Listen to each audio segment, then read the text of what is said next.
আজকে হলো শুক্রবার, জুমার দিন।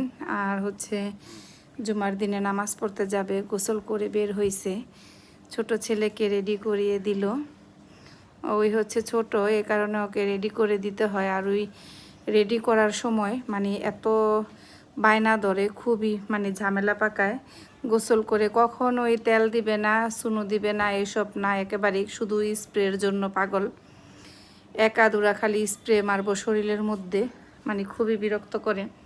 যে কোনো মানুষই গোসলের পর একটু চুনো পাউডার বা একটু তেল টেল না দিলে একেবারেই ভালো লাগে না দেখতে। আর এই যে তোমাদের ভাইয়া রেডি হয়ে গেছে, মাশাল্লাহ খুব সুন্দর লাগতেছে। সাদা পাঞ্জাবিতে অবশ্য তারে খুব ভাল লাগে। আর এই যে সে এখানে আইসাও খুব মতলবি করতেছে, এর অনেক সমস্যা, পায়জামা টাইট, এই সমস্যা সেই সমস্যা, খুব মর্জি করে।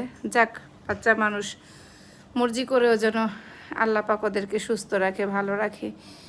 বাবা ছেলে একসাথে নামাজ পড়তে যাইতেছে। এই তো আজকের মতো এই পর্যন্ত।